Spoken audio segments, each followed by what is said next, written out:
Hey, I'm William. Today I'm going to show you how to test and replace the tub on a front-loading Whirlpool washer.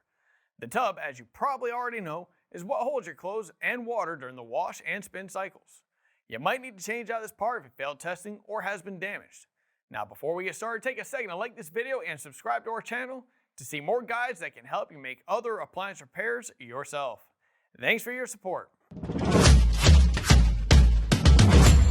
With over 2 million products in stock and the know-how to help you do it yourself, we are AppliancePartsPros.com.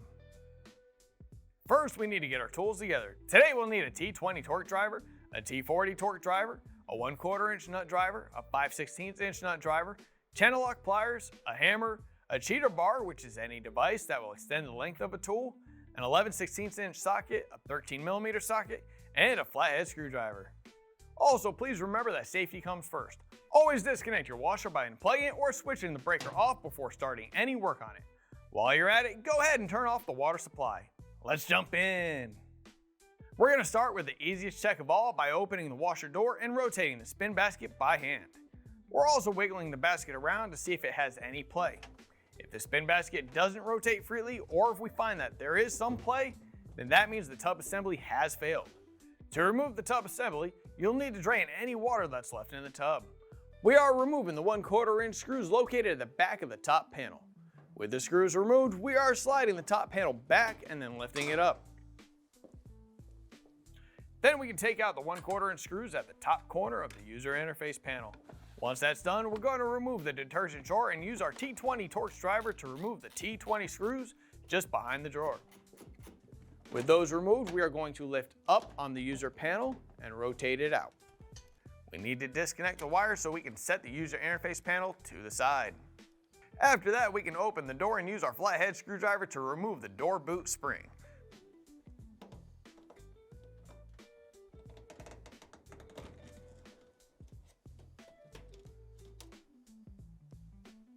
Now we need to press the door gasket in behind the front panel edges so that we'll be able to remove the front panel. We're also using our T20 Torx driver to remove the door lock screws. Once those are out, we can push the door lock in to free up the front panel. Then grab your 1/4 inch and 5/16 inch nut drivers to remove the screws at the top and bottom of the front panel. The front panel can be lifted up and set to the side. You'll want to drain as much water as you can using the coin filter. You'll want to have a bowl or some other type of container to catch the water as well. At this point, we can remove the hose and the light from the door boot. Now we're using our 13mm socket to remove the counterweight bolts. We can just set the counterweights to the side.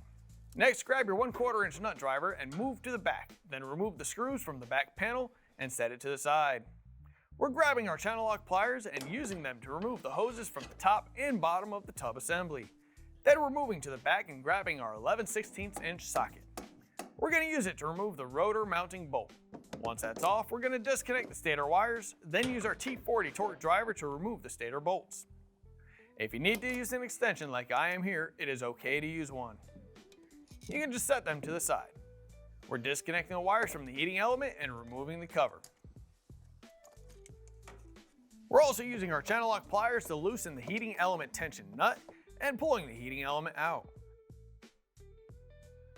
Now we can disconnect the pressure hose from the back of the tub. We're going to grab our flathead screwdriver and use it to release the shock absorber locking tabs on the tub side and rotating the shocks 90 degrees to remove them. We're going to repeat this for the front. With one hand holding the front, we're lifting the suspension spring on each side up and out of the frame.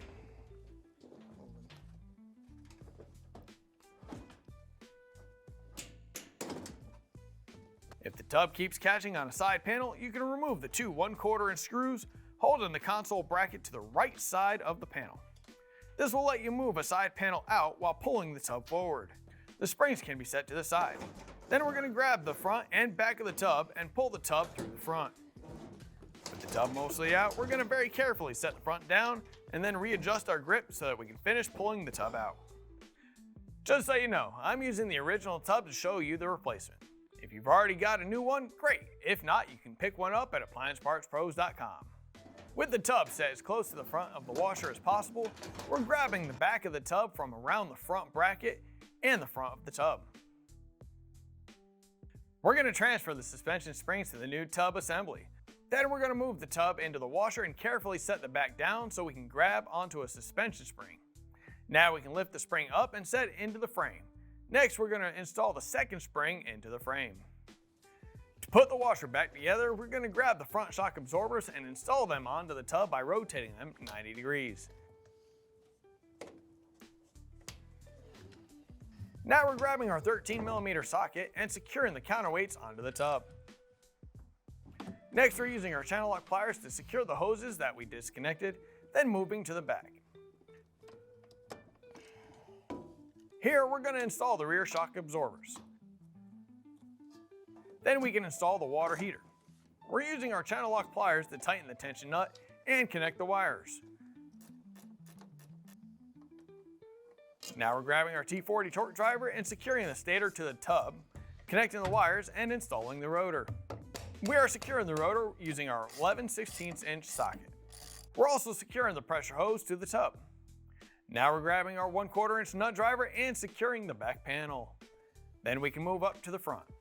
Next, we need to install the hose and the light that we removed from the door boot earlier. We're going to grab the front panel and set it onto the mounting hooks at the top of the washer frame. Then secure the 1/4 inch screws we removed at the bottom and the 5/16" screws at the top. Once the front panel is secured, then we're going to grab our T20 Torx driver and attach the door lock to the front panel with the T20 screws. Next, we need to press the door gasket onto the front panel lip. Then we're going to grab the door seal ring and install it onto the door seal. This can be difficult, so you can gently use a flathead screwdriver to help pry the ring into position. Again, do this very gently to avoid causing any damage to the gasket or washer. The interface wires we removed earlier will connect into the user interface control panel. Now we're going to set the panel into the front panel and push it back so it locks into place.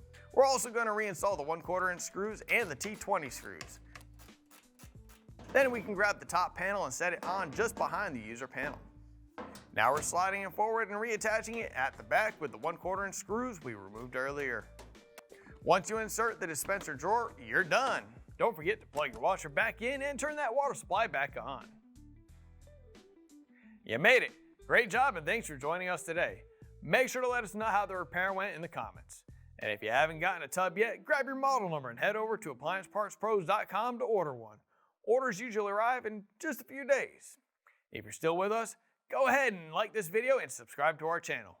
We've got lots more troubleshooting and repair videos and of course, all the parts you need to do it yourself at appliancepartspros.com. Thanks for your support and we'll see you next time.